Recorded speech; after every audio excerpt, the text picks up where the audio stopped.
And what's going on, everybody? It's your boy, Danny the Bull, here with Veve Vault. Welcome, man. For FA on the channel. Welcome. What's up, Danny the Bull? Thank you for having me on here. I've been wanting to be on this channel for a while because I'm always watching it myself, and you always have great conversations. Hopefully, I can be a great conversation as well. And as we were talking about earlier, I know we got a competing live stream going on over there at Veve Magic's channel. So if I am boring you to death, or if I'm too funny for you, there's going to be plenty of bullishness over there. So, it's whatever. Yeah, man. I was on your channel a little while ago, and you landed me a secret rare. Well, I don't know if I landed you, but man, I think I guess it was lucky. it was the good vibes, man. So What I had drop to was that again? Was it a comic book? No, it was the poster, the Star Wars poster. Ooh, that's a really good secret rare to hit then. Yeah, it was. Nice. So yeah, thanks for coming on the channel. You've been going back between Veve Vault and OG Vault. Which is it today? Are you just Vault? Like Madonna? I don't really go back and forth. I got I changed my channel to OG Vault, and I got an OG Vault Twitter, but I have my old Veve Vault Twitter. It's got over 10,000 followers on it, and I can't really change that one to OG Vault because that's going to confuse everybody if I have two OG Vaults. So Gotcha. I mean, it really doesn't matter too much to me. I don't really care too much about Twitter. I used to, back when you could make money on Twitter, I cared about it.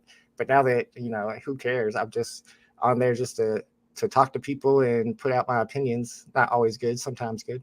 Yeah, but did you see that now? Like Twitter's monetizing, Elon's monetizing Twitter, and you can hook up there and like try to get subscribers and put out some content there. Yeah, I saw that. I wonder if that was like for writers or whatever, people who are going to be putting out blogs and stuff. I didn't know if it was going to be for videos, or and if so, is it for like a YouTuber because it's on their channel already? Are you going to have exclusive content that you just make videos just for subscribers on Twitter? Then what's the point? Just have them, be a member of your YouTube channel. But I mean, I guess Alon's trying to make money any way he can on it, so it's whatevs. What's up, Blockchain Comics? What's up, Smarty Pants? Thanks everybody for hanging out. Super duper hang out to you too, bro. Yeah, that's pretty interesting. I signed up for, it was offered or whatever to get subscribers. I don't know if I'm going to do it, but what do you have planned to do on there for your subscribers then? Yeah. So how you been, man? How's your YouTube channel going? It's going pretty good. Still doing all the live streams. I've been doing trivia still with Veve Arcade on Tuesdays. That's always fun. Not as many people watch as used to. It was really popular for a while. We took a couple weeks off. Now we're trying to build our audience back up, but we have a really cool format where it's all through software, and they calculate all the answers in the chat for us. So we don't have anybody, or we would technically not have anybody rugged, but sometimes for some reason the program misses people in the chat and people do get rugged. So I mean, but it's still a fun time. We're always having a good time during the drops, trying to get good price predictions so people know if they should go for it or not. Like today's drop was that it was a question mark. There was a lot of people who were bullish on it and thought that all the rarities were going to be above retail, and there were people who thought it was going to be 5 or 6 on the commons and the uncommons, and nobody really expected them to be at the price they were, like 3 or 4. So, I mean, just looking at those price predictions, I felt like I was kind of telling people they should go for it because the price predictions look good, and I went for it, but I was wrong. And the price predictions were, I guess, too high since they decided to charge 10 gems retail on it. I kind of feel like, I don't know, let me know what you think, but if they would have charged $7.99, or I'm sorry, $6.99, the usual retail, with it being Star-Lord's first appearance, that maybe it would have sold out. Yeah, I didn't pay too much. I was busy at work today. I didn't get a chance to pay too much attention to the drop, but I thought it would do well. So it didn't sell out? It did not sell out, and it did not do very well. Sold less than half of the editions, I'm pretty sure. And then that comment, it went all the way down to under 3. I'm not sure where it's at now. I haven't checked in a while, but probably less than 4, I would think. And nobody had their price prediction that low. Some people were at, I mean, even I think I was at 19 on the common, thinking that the common and the uncommon would be above retail, and they weren't. Yeah, you know what I like about the comics, though, is it's kind of like a low risk thing, right? So even if you're wrong and it goes below retail, it's not like it's 60 gems and it's absolutely dropping to 20. That's what I'm always saying too. Even 10 gems or 7 gems, even if it's a comic that's not a really good one to go for, you can still hit that ultra rare. You can still hit the secret rare. Oh no, my cat is climbing on my green screen. No, kitty. You can't see it, man. Kittens do that. There. Oh no. Let me pull the cat out. Come out. Whoa. Oh, sorry about that, y'all. Oh, we're about to have a situation here. It's live TV, man. It's live TV. I had a cat before this, and when she was a kitten and I was on stream, she jumped on the green screen and knocked it down one time. And we actually looked it up. Like, why does she keep attacking the green screen? It's a thing. Cats have a thing about green screens. They see them and they always attack them. So, Can they man, see color? Like his dogs only see black and white. I doubt it. I mean, if they attack green screens for no reason, then they must. Yeah, You we would got to think train it's, this guy, yeah, it's man. kind of crazy, but we did look that up, and it's a thing. All right, give me 1 second, Danny. I'm sorry. I'm gonna put this back up real quick. Sorry about that, folks. Live TV, like you said. It's live TV, man. I don't know what's up with that. What's up, Alejandro? We got Blockchain, Smarty Pants, my homie, Doge Nation, Super Duper Hank in the house. Sheesh. Craziness. I'm good. All right. Yeah. Sorry about that. That's the cat life for you. I didn't take you for a cat guy. Yeah, cats always above dogs. I like dogs, but I don't like living with dogs. They're too messy. They smell bad. I don't know. I've always liked cats. I think I just I got one when I was really young, and lived 17 years. Had it like all my life. Took it to college. So I think just because I happened to get one when I was young, I turned me into a cat person. Yeah, and they're independent, right? So it's low maintenance. Yeah, easy to take care of for sure. Yeah. So you got the biggest Veve channel, right, man? Nah. Something to be proud of. And how did you get started with your channel? With my channel, the whole plan there was I was just trying to give information about the drops for people in our Facebook group. So we had quite a few people in there, and there was this guy named Michael Keene. He's always trying to get people to start their own channels. We need more channels. We need more channels. And I had all this equipment, and I had extra time. It was during the pandemic, so I like the idea of editing videos. It was fun to me, even though I hadn't done much of it in the past. I didn't study it or anything in college, even though there were classes there. I never got into it myself during those years, but I was like, yeah, let me check it out. Let me try it. And it was just really just for helping everybody know what to look for on the drops. Not just, back then I didn't really have tips and tricks, but just to know how many additions there were and which one was the common, which one was the uncommon, stuff like that. Because a lot of those Facebook people, they were definitely not paying attention to Discord. There was no VV Twitter back then. So that was, they needed that. How long did it take for your channel to gain traction? Was it pretty fast? No, not at all. Oh man, I'd have to go back and look a little bit, but even when I did the whole Clockgate video, that's when I gained a little bit of following. I think I was up to maybe 2,000, but I was still definitely one of the smaller channels. And then after that, I would do my daily or every other day videos, and I wasn't streaming or anything. And I would stick around, 2,000, 2,500. I might have got to like 3,000 in that 3, 4, 5 month span. And then whenever I started streaming the drops, I started to pick up pretty quickly after that. And then Disney, that's what set it off, because people didn't know what to do on the Disney Golden Moments, especially after the Bart and Homer drop. If they were going for it themselves, if they downloaded the app because they saw Disney tweet about it or saw it on Google, and they went for the Homer and Bart and they saw what happened, because it was super buggy. Nobody got that unless you stuck around for like 18 or 20 minutes. Then everybody starts to search out, how do we get these drops? And I was live right there telling people how to get them. I had put a video out about how to get the drops that day also. So I ended up getting a lot of people that week coming to the channel to watch the live stream. That's pretty dope. And who do you think got more people into Veve, you or Cavell? I mean, I have to say Cavell did get me into Veve. I don't think I got a ton of people into Veve unless they just happened to find me by looking me up on YouTube. I think I was good at getting people to stay in Veve because I was helping them get drops. If you're not getting the drops, then it's not that fun. Yeah. So some excitement this week, right? Little something new with the crafting and burning of with the gauntlet. What are your thoughts on that? Did you find that exciting also? So I thought it was pretty dope the way they rolled it out. Oh yeah, definitely exciting. Definitely not what I was expecting. I didn't expect this much mechanics to go into it. Some people are like, "Oh, this is the best burning mechanism in NFTs altogether." I don't know enough about any of the other NFT programs or their burning mechanisms, so they might be right about that because it's pretty wild. However, for me, I picked up all of the Infinity Stones a few days ago when they started teasing it. Although I had bought them and sold them back many other times before. But I went ahead and bought them off because I was thinking I want to burn them and get that gauntlet, get the Thanos. And then all those prices just pumped like crazy. I didn't expect them to pump that hard.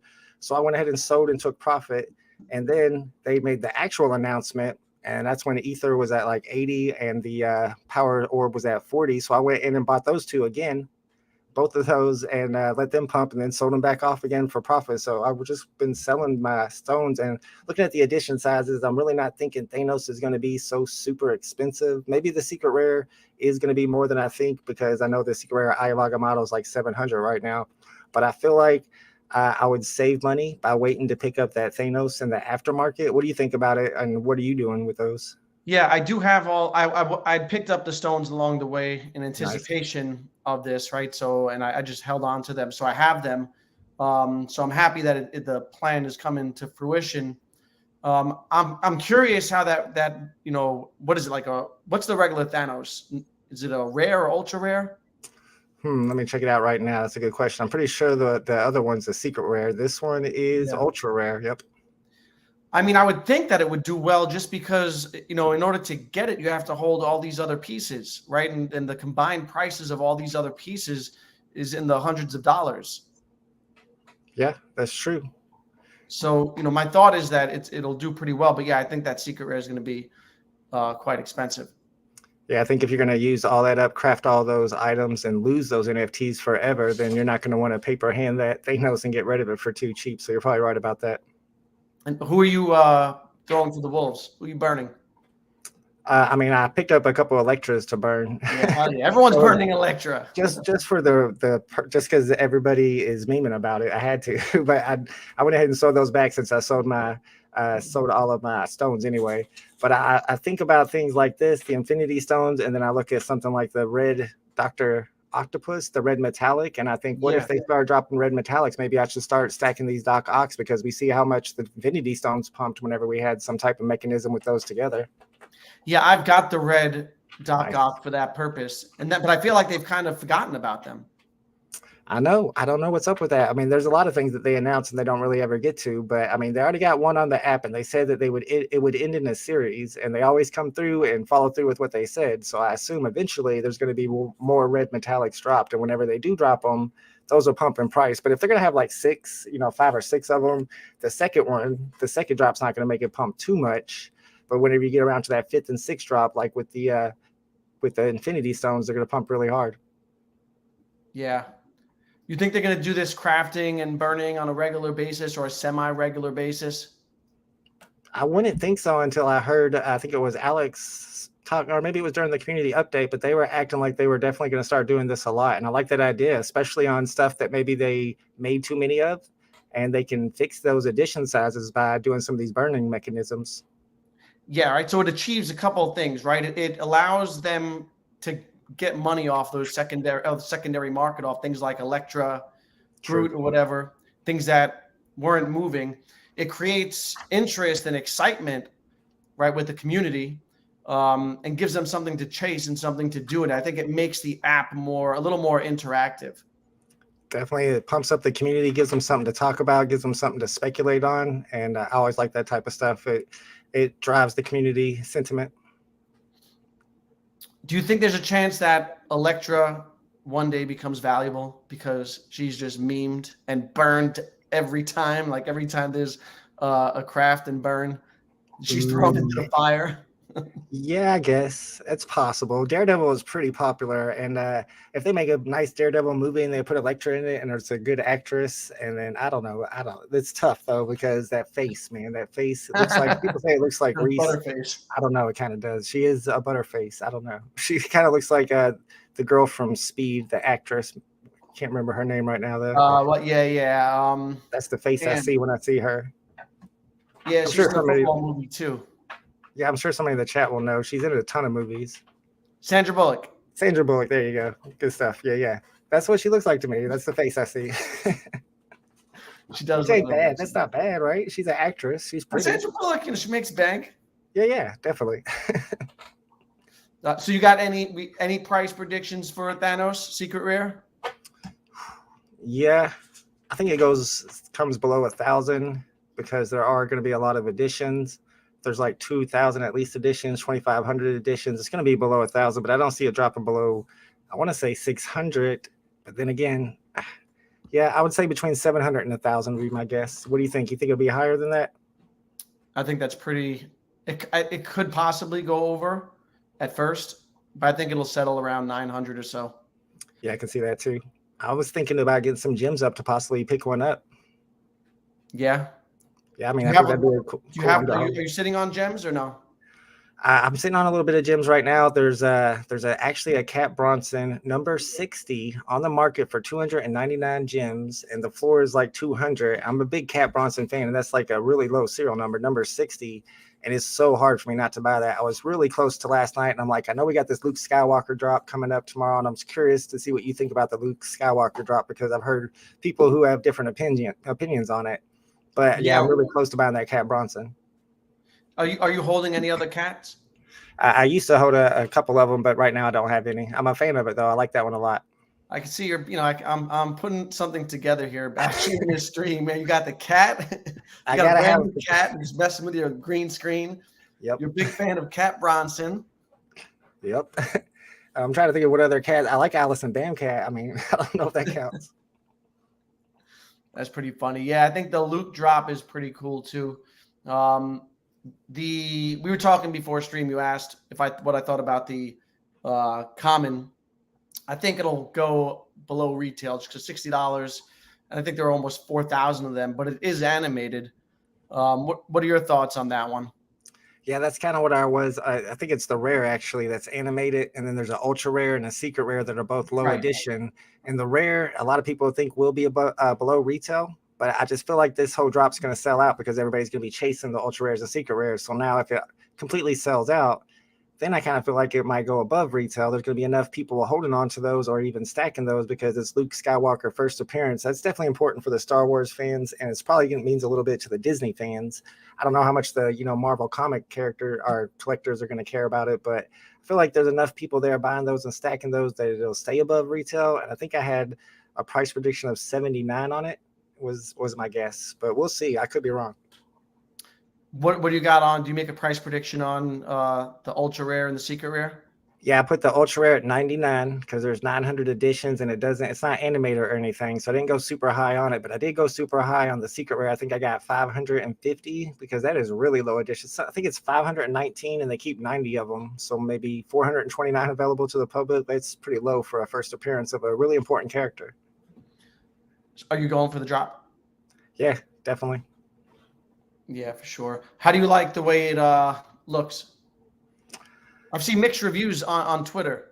Yeah, I'd like to hear your opinion on it too. Now, I'm not an art guy. I've never been an art guy, and I don't know much about art. And then I look at the guy's face and I look at Mark Hamill, and I felt like they look pretty similar. I know I told people tomorrow during the stream I'm going to pull up a picture of Mark Hamill and a picture of the other guy that they say he looks like. I forget who it was, maybe the guy from Aerosmith, and we're going to see which one. Oh, it's Mick Jagger. Steven See which Tyler? one I'm sorry? Steven Tyler from Aerosmith. Yeah, that's Steven Tyler. That's who's from Aerosmith. I think they were saying he looks like Mick Jagger. Those two kind of look alike anyway. Maybe I'll pull up all their pictures and see which one the NFT actually resembles the most. Is he supposed to be Mick Jagger? He's supposed to be Mark Hamill's exact likeness? I would say so, yeah. He I mean, is it looks, based on Mark Hamill? I don't see why they wouldn't. And plus, it looks so close to his face, I would say, yeah. Yeah, I think he looks pretty good. I mean, I don't know. I don't really get too nitpicky with Same these here. things. Yeah, I'm not an art guy, and plus I'm not a graphics guy. I guess some of these people are big into that stuff, and they're like, "Oh, it looks like PlayStation 3," or I'm like, "PlayStation 3's got good graphics," so I don't really know. So, how active have you been in the VV market? Are you still finding ways to make money?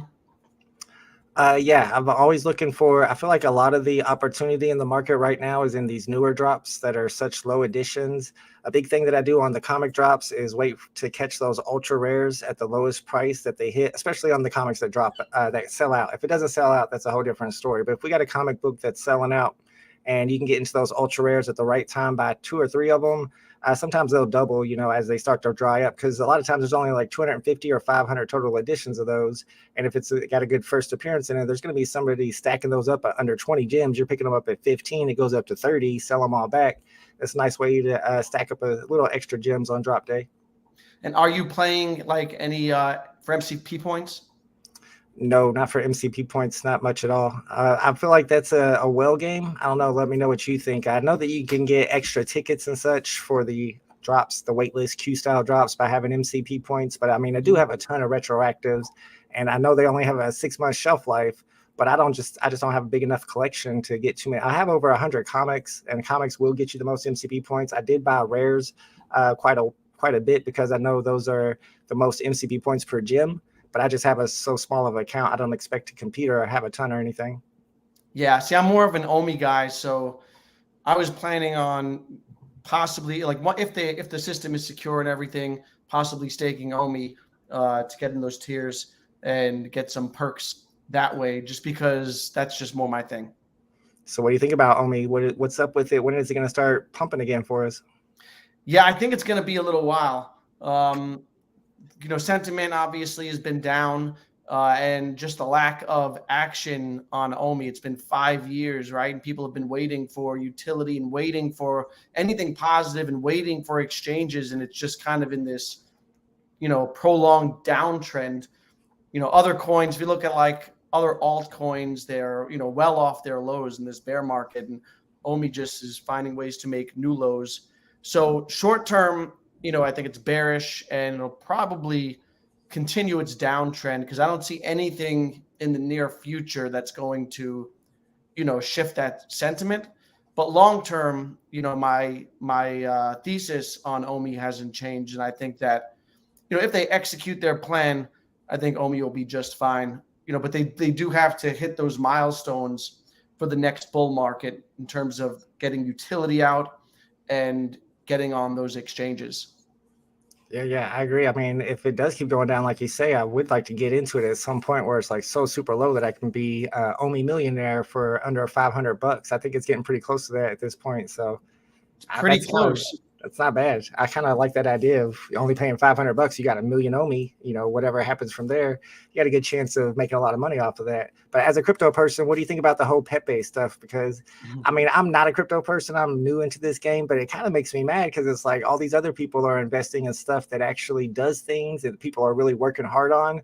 And then this Pepe thing just comes out of nowhere and makes people rich. Do you think that's cool? I mean, I don't know. Like I said, you're a crypto guy. I'm not. Yeah, I mean, it doesn't bother me. It's crypto, and that's a part of crypto. It's part of the culture, and it's kind of makes it, fun and exciting. So I ain't mad at it. I don't chase those things though, because it's like kind of like winning the lottery, right?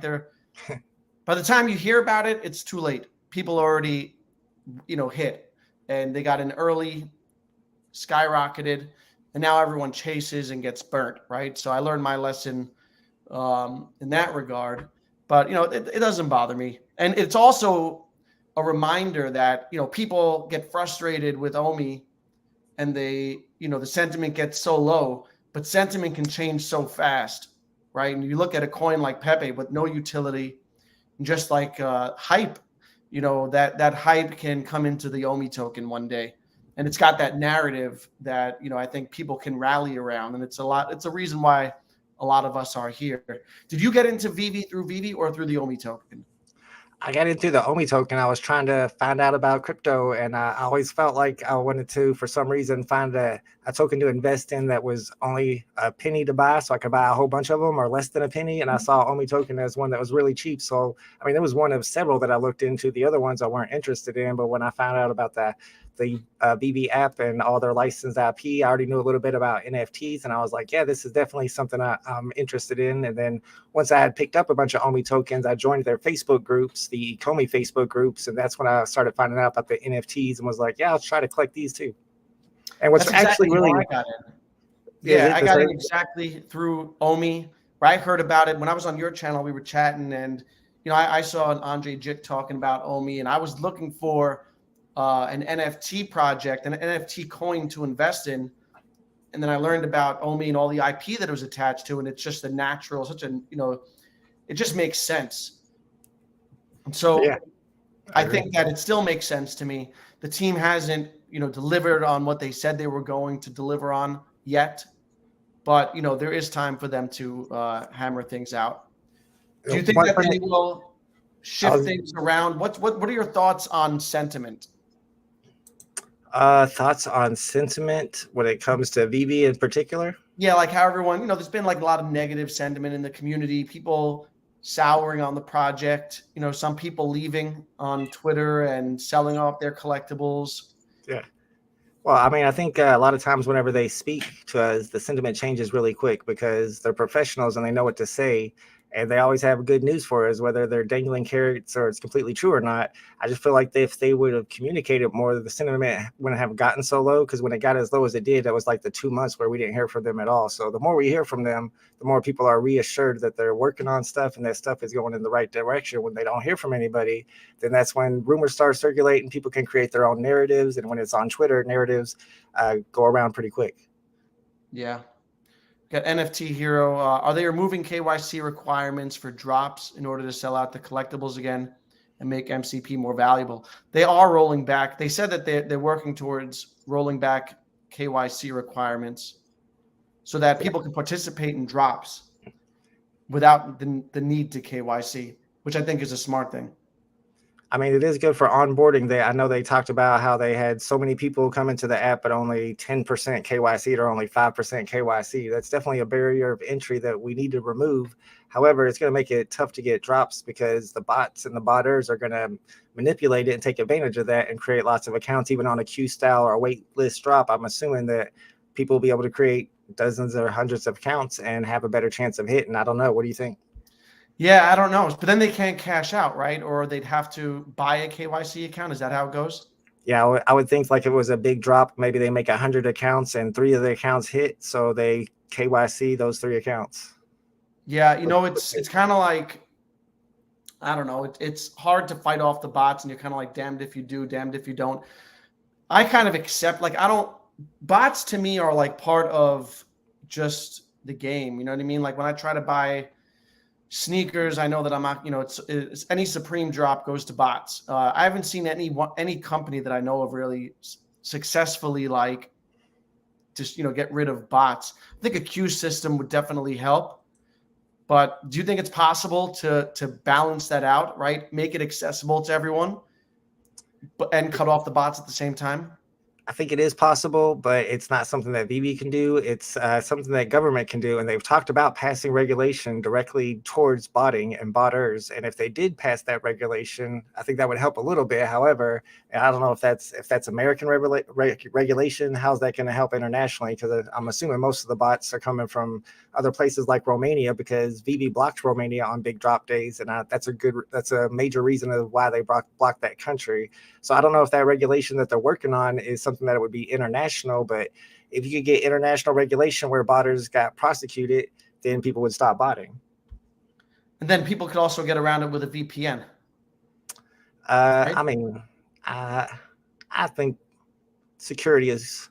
I mean, like in terms of like where they're from and whatnot. Like if Now, America, I don't know. I'm not a tech person, but I'm wondering if the security people are good enough now that they can see past the VPNs and see where it's coming from, but maybe not. I don't know. Maybe the VPNs are good enough that they could actually stop them. Then what can you do? I guess you can't do anything about bots, and that really sucks. What if the bots take over and they start getting 99% of the drops? We just can't do nothing about it. right, which is what, you know, was going on back then. Yep. It was frustrating for people. Yep. Yeah. You're into sports cards and whatnot, right? Do you buy a lot of stuff like when Topps does like big releases sometimes online? Are you into that sort of thing?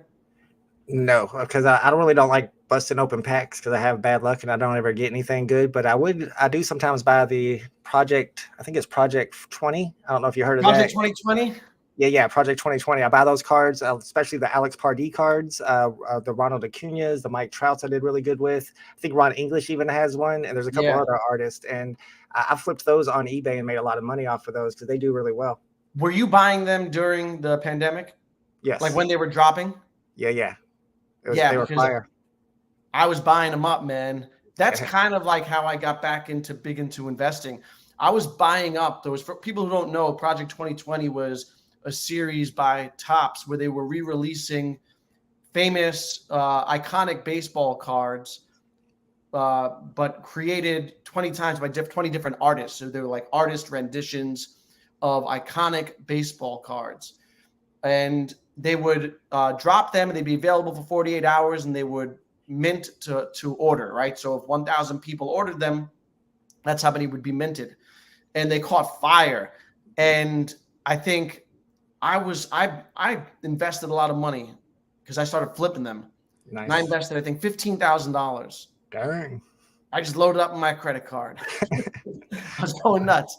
$15,000, and within 3 or 4 days, they were worth $60,000. Wow, that's awesome. It was really nuts. Was there a particular card you were buying? I was buying them all, but I was flipping like, man, which ones? There were a bunch, like the Fauci or Fucci, Yeah. Ted Williams. Yeah. Right, that one. Some of the Trouts. There were a bunch of them, but I had a whole lot of them. I had like the autographed ones, Blake Jameson autographs. Oh, nice. On the Trout card. But of course, I didn't sell. I got greedy. I was waiting. Oh, no. I thought they were going to go to a six. My card portfolio was in his 6 figures. I'm really bad at selling, and so I ended up making a few $1,000s, but I didn't cash out at the right time. Sounds like my Veve story. I had my account up to 60,000. I didn't cash out, and now it's back down to 2,000 or 3,000. And that's the funny thing, because the same thing happened to me with Veve, right? I get into Veve, and my portfolio's popping. Everyone's popping off in January, and I'm showing my wife, look at my NFT portfolio, and she's like, this. She asked me, "This isn't the same thing as the cards, right?" Oh no. I was like, "No, man, this time it's different." Man, you gotta remember, you gotta learn to take profits. Yeah, now I know. And I feel like a lot of people in Veve have that feeling now too. So whenever we do get another pump, it's going to take a little bit longer for the prices to go up again, because people are going to know now it's time to take some profits this time. Yeah, hopefully people smarten up, right? Learn the lesson. Got to take profits. Yep. Kenobi here says targeted marketing will start after KYC's been pushed back, which is good news. Marketing to Star Wars fandom for Star Wars drops, etc. What do you think of targeted marketing and trying to get newbies in, non-crypto people through fandoms? Yeah, I think it's definitely a great idea, but I'm wondering how they're going to do it. Are they going to be able to get those fandoms, their official accounts, to tweet about Veve themselves, which they're probably not going to be able to? So then what other approach do you take? Do you go into their Facebook groups, and who's going to do that? So what do you think? How do you think they're going to approach that? I think part of it will be like what they've been doing, like what we've seen with like publications, publicizing. And then I would think that, they would have someone reach out to the community, the groups, and try to publicize it, try to get some retweets. I'm not so sure. I'm not so sure it'll work, to be honest. Yeah, NFTs have such a bad reputation. Maybe they should just call them digital collectibles and just not even use the term NFT. Yeah, and I think that they're better off marketing through OMI, trying to get crypto native people, and I think it's an easier sell. Yeah, I've always said that once it hits Coinbase, that's going to be a big pump for the Veve NFTs, because that's how you and me both of it. That's how a lot of people found the Veve NFTs, and those are the people that would be interested in buying them. Yeah, I think Veve Viral put out a poll on Twitter asking how people got in. I think the majority of people got in through OMI. Yep, that makes sense during that big pump. Yeah, so I think they'd be wise to use OMI to get people in. What do you think about? So we've got crafting now and burning. MCP is, the start of it is here. It's not fun yet, but hopefully it'll get there soon. And Veveverse is around the corner. Do you think these things can help revitalize the app and the experience and help retain users? Yeah, I think MCP is going to help a lot for all these people that are in different countries that are far away, that can't get the tough to get drops. They're going to finally have a chance to be able to get the drops. They're going to feel like they have the same opportunity as everybody else, because even people who kind of have a good opportunity, they don't have as good as somebody in New York. So they always feel like they're at a disadvantage, even though they're like maybe right in the middle, or maybe you have a little bit of an advantage. They're not at the top. So at that point, everybody feels like they're equal. And that gives you more confidence about it. So maybe that gives you more confidence to tell your friends, especially if you're in a region that's far away. So that's definitely going to help. I would think it would help more people be confident enough to come in here and try to go for the drops. What are your expectations, or what do you want out of Veveverse? Man, did you see the video from Colin Upton? I know he was going over all the stuff from the BBverse and all the features that they were pointing out were so great, and how those features Mhm. already came with the engine that they was built on. And they were. I'm still curious about the whole engine agnostic term, but I mean, I felt like it was just like any other metaverse, because you've seen Sandbox and we've seen all the other metaverses. There's nothing that's blowing anybody's mind. And I've always said, and I tweeted about it the other day, that it's going to be about population that's going to drive metaverse compatibility for people who are interested in getting into it. And if they go to a Sandbox or a different metaverse, even a Disney metaverse, and it looks super, super cool with great graphics, but there's nobody there and nothing to do. And then you go to the VBverse and there's a whole bunch of people there and you got people to interact with, then you're going to be more likely to come back to the VBverse. And I used Roblox as an example because my kid always plays Roblox and he has some game he plays. I can't remember the name of it, but it pretty much has all the same stuff that you would do in World of Warcraft. It's got all the little things down there where you pick your special abilities. And I'm showing him, I even downloaded World of Warcraft. I'm like, look, it's the same thing, but look how much better these graphics are. But he's like, I don't care. That's where all my friends from school are playing on Roblox. So why do I care about Warcraft? Yeah, I completely agree. I think that it's all about community and people getting together. And there are people who've turned very negative on the project, right, for whatever reason. And everyone's got their own opinion or whatever. But even they're tuned in all day long, like they're in Twitter Spaces all day long, or they're in group chats or whatever it is. So they're getting together. I feel like people just want something to connect over. Yeah, the community is a big draw to the project. And then you got all the expectations of having these big licenses that nobody else has. So put those together, and it's like it's hard to leave, even if you're upset with how the team is performing and how long it's taken to get to where you think we're going. Why do you think the community is so strong? Why do I think the community is so strong? I know I was talking to this about Evolved the other day. He's got a new YouTube channel, and I felt like maybe it had to do with the fandom. You got the Marvel people who are hardcore Marvel people. You got the Disney people who are hardcore Disney people. I was listening to the AMA today that they had on Twitter Spaces, and those people talking about them watching the Avengers movie and how pumped they were about it. People that are so attached to that one particular brand are not going anywhere when they get to collect some special collectibles that other people don't know about, that are first appearances that people are pumping up, that you're able to make money off or profit off of on drops. That's perfect for them. And not only do you have the Marvel, you got the Disney, you got the DC people, you got the Back to the Future people. It's just such strong fandoms that all comes together. You got your community, and it's the perfect melting pot of what people are looking for right now. What do you think? 'Cause, there are going to be other companies, right, capitalizing on the space. They're going to get IPs. What do you think happens if there's another company that gets other big IP and they're fully interoperable and have some of the features that the VV community has wanted? Do you think that they'll pose a real threat, or do you think that the VV community is kind of forged together already? Oh no, they could definitely pose a threat, but I would think that a company like Disney or Marvel would not want to do that because they have such a good partnership with Vivi that it's kind of bad for Vivi, and they want to keep on good terms.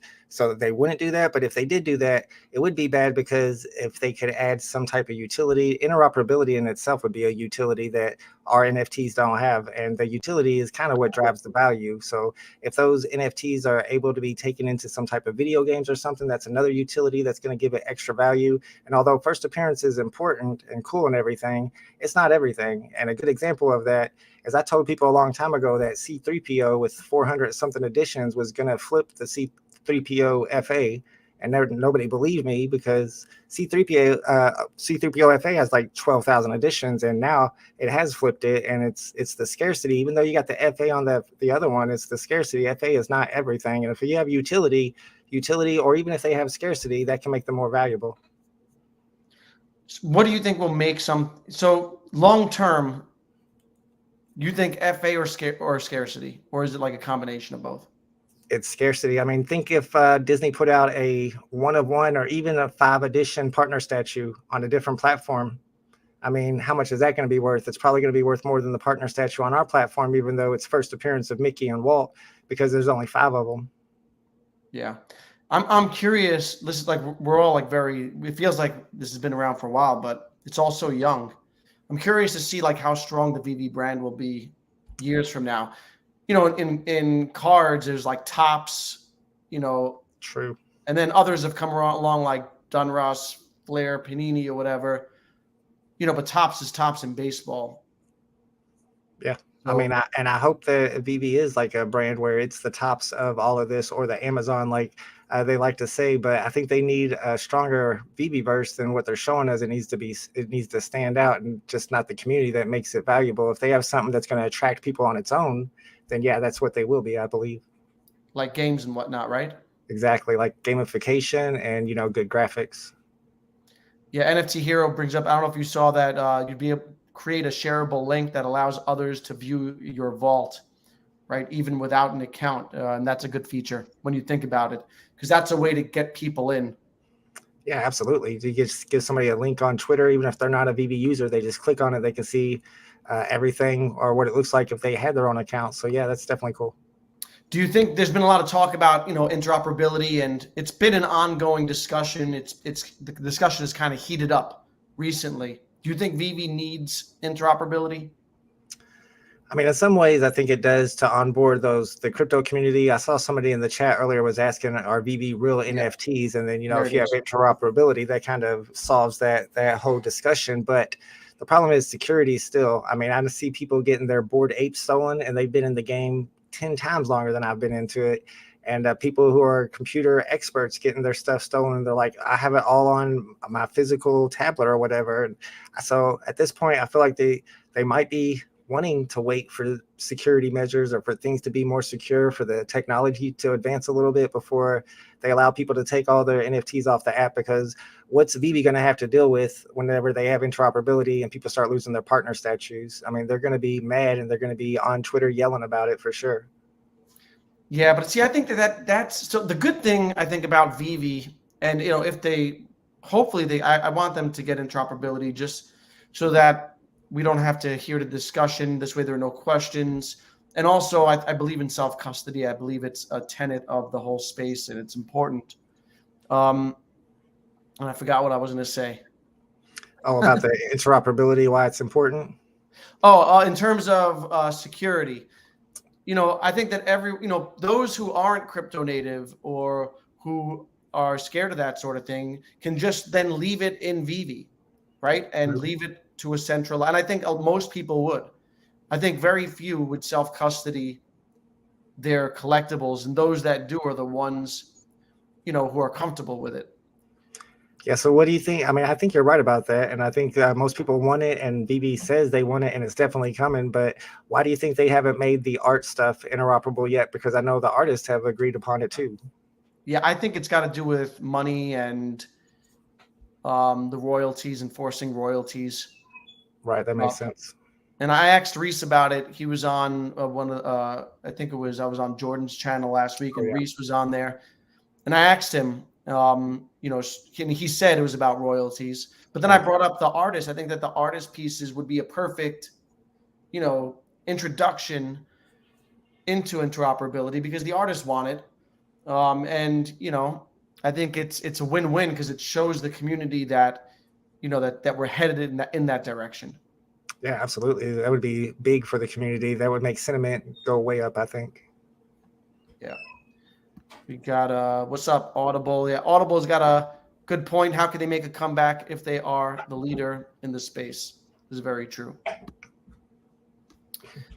Kenobi talking about brands. Warhammer would be huge if VV got that, or a huge loss if VV competitor gets it. Look at the views big Warhammer YouTubers get. Insane. Are you familiar with Warhammer?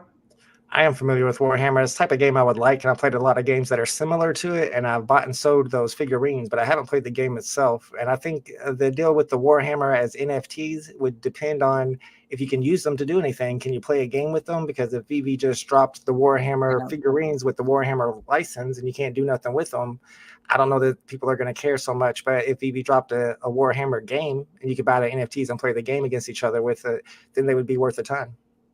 So you said that you flip the Warhammer figures. You buy them and you build them and paint them and then flip them?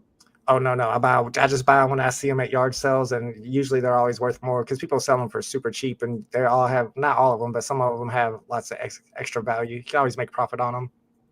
I just got introduced. I was in Scotland in the summer. We were on vacation, and my son got big into Warhammer, and we went into they had a Warhammer store there, so I took him and ended up buying him a bunch of stuff that he hasn't played with since. But that was the first time I'd heard about it. And I didn't realize it was a big thing. Yeah, it looks like a cool game to play. It's kind of like I don't know if you heard of. I'm sure you probably heard of Magic the Gathering, but it's Yeah. that type of game. But another game I play is Hero Quest, which reminds me of Warhammer, which is one of those games that's a board game and it has the 3D figurines, and I always look for that to sell on eBay as well. But I played that game a little bit. It's really fun. Yeah. 1962 says the problem with Veve is that we need massive adoption. Getting new, fresh IP doesn't matter if we only have 20K active users. We need hundreds of thousands. Do you think that will happen when the market turns around, that we'll end up with hundreds of thousands? Or is that a pipe dream? I mean, I think a little bit will have to do with what happens with the banking industry right now, because there's a little bit of back and forth on if we're in a banking crisis right now or not. And if people are scared to put their money into the bank, they might start to put their money into cryptos and NFTs more. I know there was just an article about how the richest man in the world owns NFTs, and I'm seeing a lot of people talk about, as investors, big time investors, that they're investing in NFTs as well. So as long as that gets out there, I mean, I'm sure that people are going to want to put their money somewhere. And if they're scared of banks, then it could be, a licensed IP would be less risky than like a Bored Ape or something. Yeah. People talk about, needing millions. I think David, you said that he wants, his dream is like 10 million, 100 million people. I was looking into like the baseball card industry, and I saw that I think there are only like less than 1 million active collectors of baseball cards, which isn't really a ton when you consider that there are cards that sell for millions of dollars, and Topps and Panini or whatever put out so much product and it all sells out, right? I think that people think in the future, and they think about big numbers like 10 million or whatever. I don't think that we need huge numbers. I think even if we had 50,000, 100,000 people, you'd see the effect on the market. Oh yeah, absolutely. Or just 50,000 more than what we have now. Yeah. So what IP would you like to see on Veve? I mean, like you said, I'm a sports guy. I'd love to see like the cards behind me, see like some Topps baseball cards as collectibles. I don't know if other people would be interested in them though, so they probably wouldn't do that. And I know we talked I think when you were on my channel about possibly getting Todd McFarlane figurines, sports figurines as collectibles, because I'm all about getting that sports fan base in here. I know that a lot of them went through Top Shot and they're kind of burnt out on NFTs, but this would be a whole different thing. It would be like an actual statue, a 3D statue. And once we have something like Apple AR glasses that everybody has or is commonplace, which I don't know how far we are from that, but I feel like it's going to be adopted pretty quickly. And if you're able to see other people's collectibles that are in their house or in their yard, then that's going to make you want to buy some for yourself. So, I mean, I'm looking for sports stuff, but I don't necessarily know that the people on the app right now are more comics and Disney. I don't know that it would do really well if they dropped it right now. What do you think? Yeah, I'm curious as to the percentage of Veve collectors that are into sports and what that would look like. And then you get into like specific sports, right? Like whatever fits, soccer or football or baseball or basketball. True. I'm really curious to see. And then I'm also curious to see what that looks like, right? Like you said, is it going to be statues or cards? 1962 says, imagine a Michael Jordan statue that actually looks good in Veve. It'd be dope. Or like, the iconic Jordan pose. Yeah, we actually asked them about that during an AMA a long time ago, like 2 years ago. And it was a guy who doesn't even work there anymore who talked about it. And they were kind of like open to the idea. And they were like, well, Michael Jordan, we can't do in particular because he's an investor in Dapper Labs. So we wouldn't be able to do that. So unfortunately, I don't think we're ever getting MJ, although that would be a grail. And then you also have to think about like the licenses with the sports teams, right? Like you have to get the MLB. So when Veve had the NFL, it was the NFL Players Association, if I'm not mistaken. Right, and whenever we saw that one little screenshot of an NFT on the VB app a long time ago, it was a guy in a Raiders uniform, but it was like the Todd McFarlane figurines, which don't have the Raiders logos on those uniforms or on the helmets. They do that the same way when they make the McFarlane figurines, and they would probably do it the same way with the NFLPA license if they made them into NFTs. That'd be kind of bootleg. Yeah, Right? kind of. Yeah, true, a little bit. I mean, I don't know if they do. I mean, if you think about the Todd McFarlane figurines, and I don't know how familiar you are with them, but whenever I I worked at used my to base, collect them back in the day. yeah. So I mean, they come into the their boxes and everything. They have the special variant uniforms. It has the player's name on it. It's people like Babe Ruth and Roberto Clemente and Mickey Mantle. I still think they would be pretty popular even without those logos on them.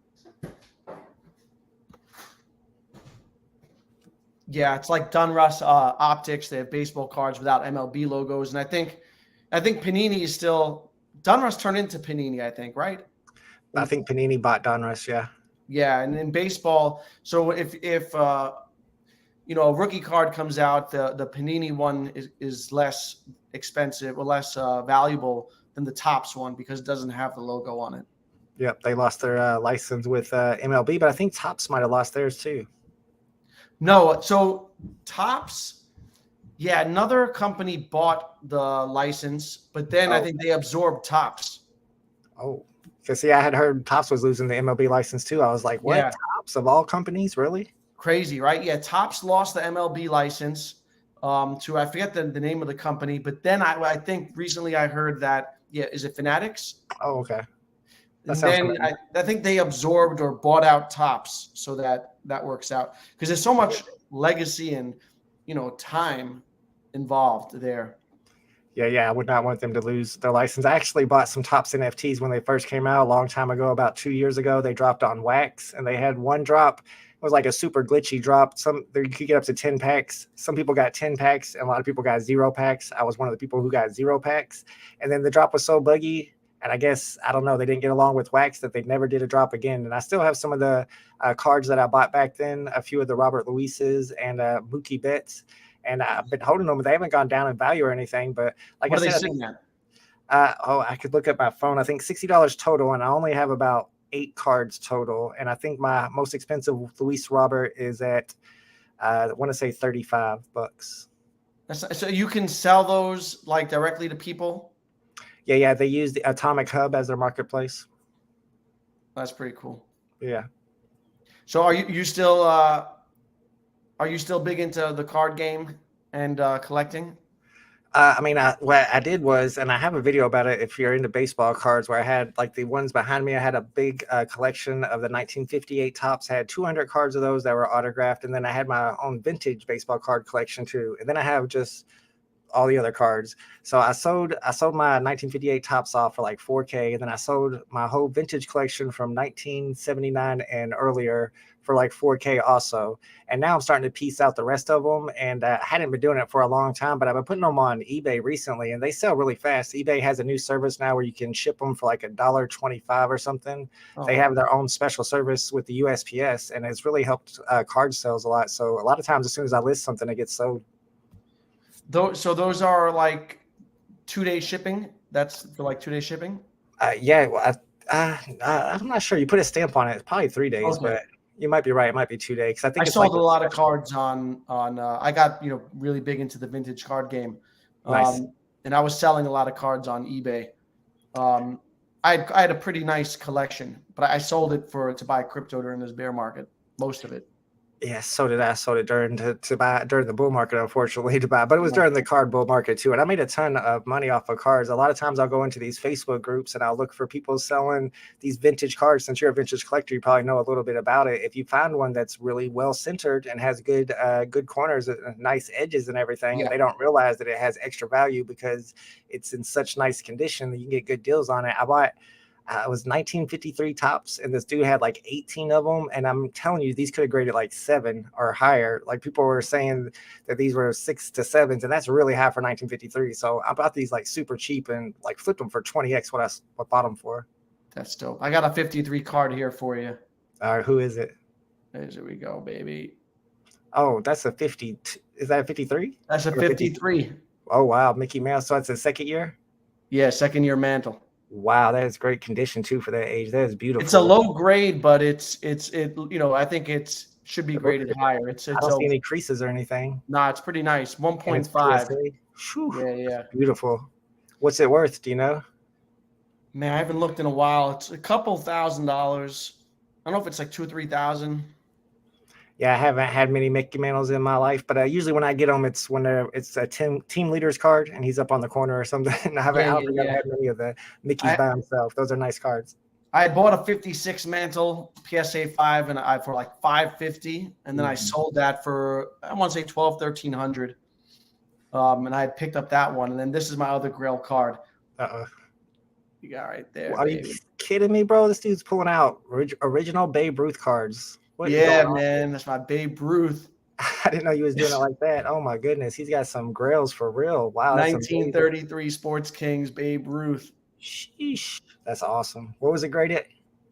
It's graded a 1, but it looks better than a 1. What's wrong with it for it to be a 1? It's just got soft corners. It's got soft corners, a bit faded, but it's just the corners and the edges. The collar is really nice on it on the front.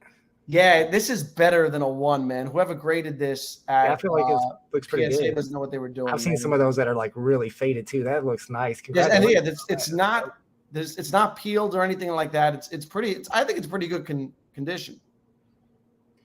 Why is that a 1 on the roof? I know, that's what I'm saying. That should not be a 1. That's crazy.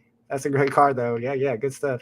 You see the card behind me is the 1958 Topps Hank Aaron. I cut off the part where it had PSA, but I did send that into PSA and get it verified. And then I bought it for 150, and then I got it verified, authenticated, sort of for 500. Nice. Yeah. You paid 500 to get it verified? No, I bought it for 150, and then I sent it in to get authenticated. I have a guy at PSA that lets me send in cards, and I get them back really quick. The only difference is it's a special autograph authentication only. So if you have a 1958 Topps, it won't say 1958 Topps. It'll just say trading card on it. But you get them through really fast, and it's a little bit cheaper. So I did a lot of those and was able to authenticate my autographs to get them sold. Yeah, PSA was crazy during the pandemic. There was like a backlog of a year or so. Yep, to that's get your why shit graded. I was lucky. I had that had my backdoor guy who could just do autograph authentications, and I was in all those Facebook groups, so they would all come through me, and I would charge them like $5 each, and then I would go through him, and they would get them all back. We were kind of going backdoor through PSA while it was bogged down. That's pretty dope. So you're still buying cards here and there? Man, I haven't bought cards in a long time. I'm mostly selling them, but I was thinking about, looking around for some good collections to buy, because that's how I've made a lot of money, is buying people's big collections and then piecing them out. And a lot of times I'll find them if I'm out shopping at a flea market or a yard sale. But I'm starting to look a little bit on Facebook groups, because more and more people are using that, and people are sometimes selling their really good collections, vintage collections off for way too cheap. And if you pick them up, you can make a lot of money off of them. Yeah. I miss, because I had some nice stuff. I had a Satchel Paige. I had, some Clemente stuff. Ooh, nice. And it wasn't easy to sell them, but I had to detach emotionally, pull the trigger. I needed the funds. So what did you do to sell them? Did you take them to a baseball card shop or use eBay or get on Facebook? eBay, all on eBay. Nice. Yeah. You usually get your best prices on eBay. Yeah, it sucks paying the fees, but it's easy to sell them on there. Yeah, you got plenty of audience, plenty of people looking at it. Yeah, and if you price it right, they'll move. Yep. So, back to Veve. Do you think we'll get another time like January? You think we'll get back to all-time highs for the – I know like it's going to be so diluted with all their drops, right? But what about like the FAs and the key drops? I mean, something like Todd. Is Todd going to get back to, I think its high was 13,999 or 14,000. 15, no? I think it was 14,999. Okay, yeah, it's high. And can it get back to 15K? Yeah, I think Todd can for sure, because that's the one everybody talks about. Something like Vader FA, yeah, for sure. I mean, all it takes is for Disney to have another big drop that they announce on their Twitter, because that's what they did during their Disney Go to Moments, and then attach Disney Plus to it again. Or Disney Plus is doing a lot of stuff, or at least they were in the beginning, that was attached to their metaverse that they were working on. So if they have stuff that's going to bring people in through Disney Plus, and they're going to use Disney Plus or their Disney Twitter to advertise any type of event or drop going on Veve, I mean, we saw what happened last time. I think that's enough right there to make the prices pump on a lot of stuff, because it's going to bring in so many new users. Yeah, and how did you make out during the last bull run? You said you were buying. During the last bull run on Veve. I mean, I sold my, originally I put in about 4,000 into all of crypto, NFTs, everything. I kind of spread it all out into everything. So I say I invested about 4,000. During the bull run, I sold my Givenchy Pride for 4,000 cash. Dude sent it to me through PayPal and everything. So I got that initial investment out. And I was, of course, I was buying and flipping during those times, but I was selling off my gems every once in a while for 50%. I sold quite a few gems for 50% during those days. I actually bought gyms one time for 50%, where I bought 500 for 250. But overall, I've probably taken out about 10K, put in, like I said, about 4K. And I mean, I just go with the drops on drop days. I feel like that's your best opportunity to make your flips, to get your snipes. I've been lucky to snipe a few 616s. That's always the one that makes me a ton of money. I've sniped several of them where I got paid like 20 and sold it for 600 or 700. So that's always a big pump to my account for sure. What was the stupidest thing you bought? Like you buy? Did you do the goofy lenticular? Oh man, why did you have to bring it up? I wasn't even going to say this until you said that. Okay, the dumbest thing I bought for sure was back whenever gyms were 50%. So sometimes you would buy an NFT from somebody and pay cash. You would just pay half the floor price. So I did pay $350 cash for a Mickey Mouse lenticular, probably worth $10 now. How much? How much was it? 350 cash. So I sent them on PayPal for the Mickey lenticular. That's not that bad. I think people were spending thousands on the lenticulars. Well, the floor was 700 at the time. I paid 350 cash, so it was kind of a value of 700 gems at the time. Yeah, drop in the chat your worst your worst purchase on Veve. 1962 says he bought a Becky Batman for like 4K. At least that's a good one to buy. I sold my Todd McFarlane that I bought for 400. I sold it for 7K, but then I bought a Secret Rare Aston Martin for 5,400 that day. Yeah, I bought Todd. I want to say 5K, but I landed the Steamboat Willie Secret Rare or whatever it is, ultra rare. I think I landed that on the drop. Nice. I sold that for 4,000. Nice. Yeah, and I flipped that into Todd, and I threw in like another 1,000. So I spent like 1,000 on my Todd. I ended up selling him to buy Omi back in November. Nice. So that was kind of like a break-even thing. Yeah, hitting that Steamboat Willie's nice. Very nice. Yeah, for sure, man. So after everything that we've been through, are you still bullish on Veve? Oh, we got some of these. Hold up. We got Captain Sugar Rush. Before you answer that, he paid 3K for C3PO. He's still diamond handing that. BioShock, Donald and Daisy for almost 2K. Still a great piece. Doge 16. I'm gonna say 1,600, not 16,000 for Donald and Daisy Golden Moments. We talked about Stan. We talked about this earlier. Interoperability. Yeah, I always say that. I mean, it's definitely something that we need because our NFTs are going to be the NFTs that fill up other houses and metaverses, in my opinion. Like people went Back to the Future posters, they're going to have to come to Veve to get it.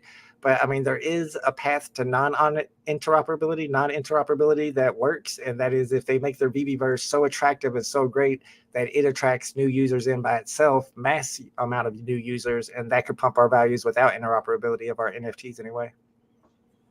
Yeah. So after 2 years of missed deadlines, there's some negative sentiment. Are you still bullish on Veve? Yeah, I'm different than all the other fudders because I really don't complain about timelines and stuff very often. I definitely don't like the stuff that's anti-Web3, like them taking stuff out of people's wallets because they made a mistake, or the OTC deal. Didn't think that was very cool. But I mean, I didn't think that was a big deal. I think taking the Dumbos back out of people's wallets was more of a big deal. But the only problem I have with the Veve themselves is just their, dislike for me personally. But besides that, I always think the idea is smart. The IP is obviously strong. The NFTs look great. People complain about the way, the NFTs look, how Luke Skywalker looks, but I mean, go on OpenSea. Some of this stuff looks like complete crap and it's selling for thousands of dollars. So you got 3D assets that once we have augmented reality goggles and stuff, that you're going to be able to walk around and do different things with, not just put on your wall as a poster. So I think it's, definitely still bullish on the whole platform, bullish on MCP, maybe preventing bots a little bit by requiring people to hold certain collectibles or having a certain amount of MCP points to go for drops, which they said would be a thing. Like you might have to have a certain rank, whether it be gold or platinum, to go for certain drops, and that could get rid of bots and help with that problem as well. Yeah. Audible bought Batman versus Croc for 1,200. That one caught a lot of people out there. Yeah, I paid $9.99 for mine. Thank you. What's that at now around? Oh man, you could probably get one of those for 50 gems. Yeah. It looks awesome though. It's a great NFT. So, your relationship with the team hasn't been the best, right? Yeah, not very good, honestly. And do you have any thoughts that there can be a reconciliation there? Well, no. I think if I just keep doing my thing and be a little more positive, and as long as my criticisms are warranted and not just like taking shots at the team because I don't like them because they blocked me, then maybe eventually over time, maybe 5, 10, 20 years down the line, I might get unblocked or unbanned. Who knows? Yeah, that's from the blocked from their. So on Twitter, they blocked you. Well, I mean, they do block me on Twitter. However, I mean, I have my other Twitter, my OG Right. Vault Twitter, and I've talked to Alex on that Twitter. I've replied to the VB tweets on that Twitter. They know I exist there, and they don't block me there. So they keep me unblocked on that one, so that I can get my notifications. So I guess it's not too bad. Yeah, so it's kind of. I don't see the point of So keeping me they blocked. got you blocked, but they don't got you blocked. I don't know why they don't just unblock you from the main account. At one point, I was blocked by VB Official, but Ecomi followed me. So who knows? I don't know. So you're cool with Alex? I mean, I always thought I was cool with Alex. He probably doesn't like me because I complain about him in particular, because I feel like him and Noah are the ones that have me blocked and banned from their Discord, and he controls the VB Official. So whenever I say something like, I feel like the community managers are doing a bad job and ruining everything, he probably doesn't like me for saying things like that. But that is the direct, I mean, I'm talking about him blocking and banning people in particular. So that's where we butt heads, I guess. Yeah, and you're cool with Reese? I always was cool with Reese for a long time, yeah. But I don't know. I saw him at the Designer Con, and he was like walking my way. I was walking his way, and he had a big smile on his face. And then he saw me, and it like changed to not a smile, and he turned and went the other way 90 degrees. So I'm like, oh man, I don't think he likes me. I think you guys need to hug it out. We're gonna Maybe bring you one guys day. back together. And the worst thing was whenever I was in line, when I first got there at Designer Con and I wanted to check out the VBverse with the Oculus Quest, I was in Dan Crothers' line. I didn't even realize it or anything. It was accidental. And when it was my turn to walk up there, he got up and left. So like he didn't even want to talk to me. That was kind of messed up in my opinion. But hey. Yeah, I saw you over there. Did you? I think I did. I remember seeing you like in the distance, possibly. Yeah, I did like a wave kind of thing or like a head nod because I hadn't really interacted with you prior to that. True. Yeah. And I wasn't there very much. I was like there for 10 minutes a time for like once per day. I didn't hang out too much. Yeah, so what you spend your time doing over there? You went to a Lakers game and whatnot. I saw that on Twitter. We were trying to go to a Lakers game. We didn't end up going to it because it was way late at night, and we're already 3 hours ahead of you guys. Or yeah, if you're over there on the West Coast anyway, we were already at 8 o'clock. Like, oh my goodness, we're tired as heck. But we went to Disney World, of course, because we've been to Disneyland. I don't know which one's which, but we've been to the World one in is Florida. in Florida. Land is in Cali. Gotcha. We've been to World, and we hadn't been to Land yet. So we went to Disneyland, although it was super expensive and really small, not worth it, long lines. My kid liked it a little bit, but when we went to the beach, he had a lot more fun. I can't remember what beach we went to. Somebody suggested a beach to me, one of my subscribers, and we ended up going to that one. And it was a lot of fun hanging out at the beach. It was the first time I'd been to the Pacific Ocean. And then besides that, after Designer Con, we actually went to Las Vegas for about 4 days.